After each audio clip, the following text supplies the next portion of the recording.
عزیزانو دی اولنې عشره کې د کربلا واقعه شوه ده. هغه واقعه تاسو ډېر زیرو بم سره علماء نه اوریدلی به یا به واوري. زدر ته د کربلا هغه اصلي فلسفه او بنیادی مقصد بیانول میں غرض ده. په کربلا کې دغه وخت کې حکومت چې د یزید ابن معاویه، یزید د معاویه صاحب زویو، او معاویه رضی اللہ تعالی عنہ دا اغا صحابیو چې دا کاتب الوحی د جناب رسول الله صلی الله علیه قرآن بچ نازل ده نو یو کاتب پکې د وحی ده هم دا یزید د زویو، او په دغه ملک په دغه وخت کې د حکومت دې کې شک نشته چې و د صحابي زوی، لیکن خپل کردار او خپل کرتوتونه چې هغه د نظام محمدی نه خلاف خلک يرولیو د یاري چاغګ نشو کولی. بیعت هم دنیا چې د دنه د یاري کړو او دغه دعوت د بیعت چې د امام حسین رضی اللہ تعالی عنہ تم ورکړش چې ته د یزید نه بیعت وکا. امام حسین رضی اللہ تعالی عنہ فرمایل چې ٹھیک ده بیعت کول ګران کار نه ده، صرف دومره ده چې هغه قانون چې کوم زما د نیکه په کور کې راغلی دی، هغه قانون چې کوم زما نیکه ولا ترتیب ورکړی او جوړ کړی دی، د هغه قانون د دفعاتو خلاف ورزي کوي دی، نو هغه قانون ما ته اجازت نه راکوي چې زه دنه بیعت وکړم او دې تسلیم کم او دې ومنم. عزیزانو اصل رنگ او رخ چې دی د کربلا هغه دا دی. زمون کې دا سنیان دي کسب بلاګان دي، دوی په دې محرم کې محرم مناول صرف دغه ته وایي چې په آخر لسمه ورځ باندې ادیرو تلاړ شي په مړو بمو به واچي او خزه پکې کیرونه میرونه پاخه کی او سړی پکې خدای خبر ته چلو کی. دا په سنی دنیا کې د محرم مناول دیته وای او بوله په مړو اچوي. په دې لسمه ورځ باندې دنیا وګوره خزه او نر دیرو تروانی منګي ور سره او په مړو باچي. دا ونی وای امامان تګي شهیدان شوي د دوی د عقل ته ګورزه خو وایم چې تاسو پورې سرونه نه دي کانی در پورې نه. امامان سور لسو کال او شو تګي په کربلا کې شهیدان شوي دي او تو بدل ته په خپل مړو باندې اچي. نو ته په ایمان وای چې تګه ته او بزس کم نو ته په مړیږي. تاسو د دې قوم عقل ده؟ تاسو هر کلی یار وطن دې ټول صوبه سرحد کې وګورځي په لسم او نهم محرم باندې دا دیری ډکی او دی کلالانو بار منګی لګولی او نرغه دې چې نوې منګیالی او بونه ډکی او دیری تیوړی او یو کټوره او په مړو باندې چې امامان تګي شهیدان شي. تاسو خلق زه خو ځکه وایم چې د سړی زامن ورک شو. خزه او نر د نسړی زامن دي، خزه او نر او په خپل مړیا چې او امامان تګي په کربلا کې شهیدان شوي دي. نو دې ځنه لاندې س پایپ لاین تلې دی چې دا وبال تاغي ته بیا دا وب د مرګ نرستو چاته ورسي. هغه بنیادی فلسفه ده دی واقعي چې دا باغې تر اوسه پورې سنی دنیا پویم نه ده، پویږي نه چې دا جنگ شوی ولې و، بنیاد یې څه و. عزیزانو بنیاد داو چې هغه قانون چې کوم زما د نیکه په کور کې جوړ ته د هغه قانون نه خلاف ورزي کوي. ستا په دور حکومت کې حرام حلال شوي دي، ناروا او تروا ویل کیږي، شراب پکې څکل کیږي، زنا پکې کیږي، حرام ستا په حکومت کې حلال شوي دي او زما د نیکه په قانون کې دي سيزونو ته حرام ویلي شوي دي. نو سو پورې دي چې دا حرام بند کړی نه ترغه پورې زستا بیعت نکو. که د پاکستان قوم کې ایمان وې نو په دې 15 کاله کې به د پاکستان یو حکومت هم تسلیم کړي وي. ځکه چې هر حکومت چې راځي هغه د حرامو جړ دی، د نارواو جړ دی، د بے حیايي جړ دی، د بے غیرتۍ جړ دی. هر حکومت چې راځي نو دا حکومتونه د دې قابل دي چې دې ته سړی سر ټیټ کړي او دا تسلیم کړي.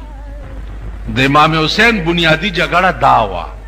بیا د کوفې خلق ورپسې راله، د کوفې خلق ورپسې راله چې صاحب تا سره یو چې څنګه وې هغسې کو او د ده مقابله کو. امام حسین رضی الله تعالی عنه سره د بالو بچه کربلا ته ورسېده او خیمې یې ولګولې او اعلان یې وکړو چې یا به جنګي او یا به ته د خدای قانون ته تسلیمیږي.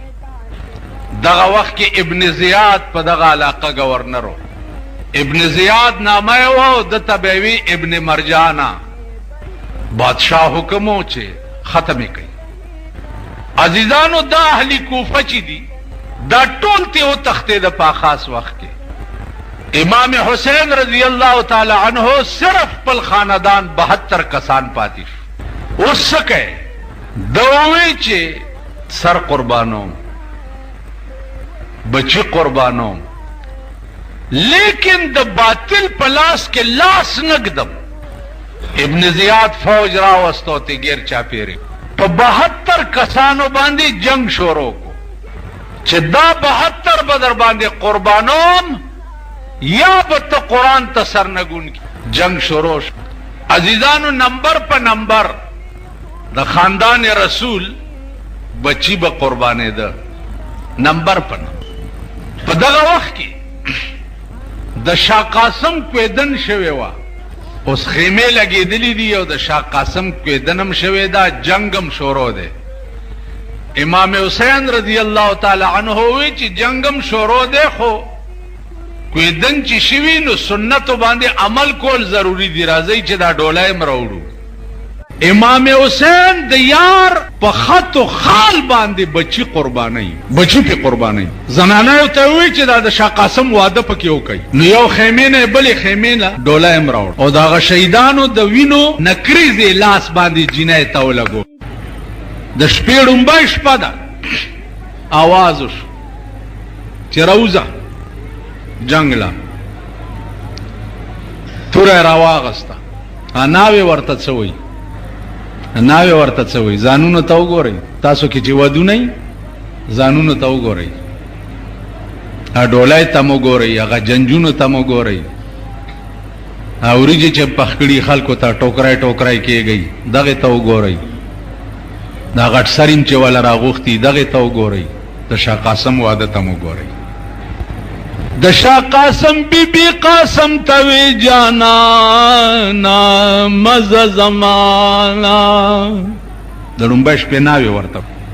د شاه قاسم بی بی قاسم توی جانا نا مزه زمانا.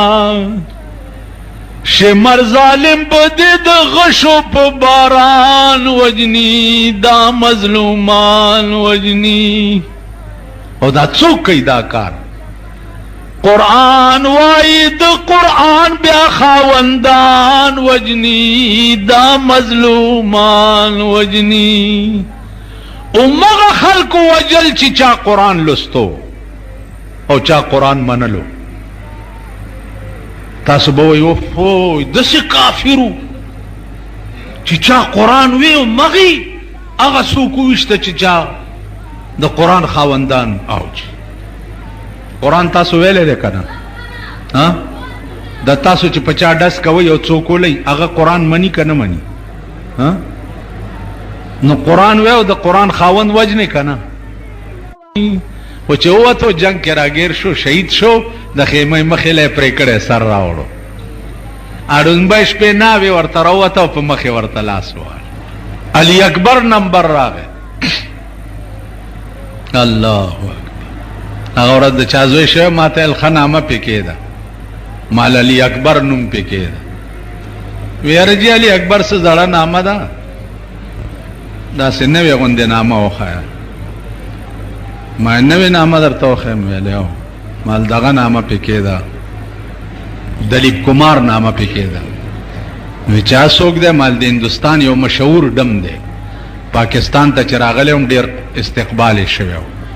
ما دا نامه پکې ده، دا نوې ډېره ښایسته نامه ده، د ډم نامه پکې ده.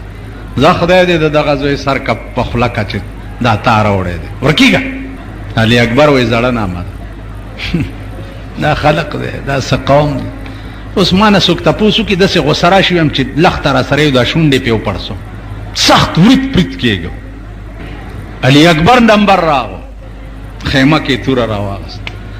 علی اکبر کړو ځان سنبال د جنگ په لور ځي، زړه مې نسکور ځي. علی اکبر کړو ځان سنبال د جنگ په لور ځي، زړه مې نسکور ځي. پستر ګوړل شا چې څوک داسې شهزادګان وجني، دا مظلومان وجني. او چې بار ووتو د تورو په منځ کې ګیر شو، علی اکبرم انا لله و انا الیه راجعون. امام حسین نمبر راغی، 10 محرم ده. आवाज شو چې ماشوم پیدا شو په خیمه کې، لګ بانګ ورته غوږ کې وایا. نو بیا ځه جنگ لا راوړی. امام حسین ماشوم په غېږ کې واغستو، غوږ کې ورته اذان کوي، غوږ کې ورته بانګ وایا. بیا ځه ماشوم یې غېږ کې واچولو، اذان یې ورته شروع. چې اذان یې شروع کړو، غشی راغی د ماشوم په دې ځای کې ننوت او دې ځای نه ووت. اوس پیدا شوی امام حسین د مرۍ هغه وینې په لاس کې راوچتې کړې او اسمان ته لړه کړې چې او د خط و خال مالکه چې زه در باندې عاشق ما د نن ورځې پیدا شوی ماشوم هم ستا په خط و خال باندې قربان کړو. چې بی بی زینب رضی اللہ تعالی عنہ دا خور و د امام حسین رضی اللہ تعالی عنہ دی چې څه وخت کې ولیدو چې زما رور د تورو په منځ کې ګیر شو، نو دی د خپلې خیمې نه بې اختیاره بار را منډه کا.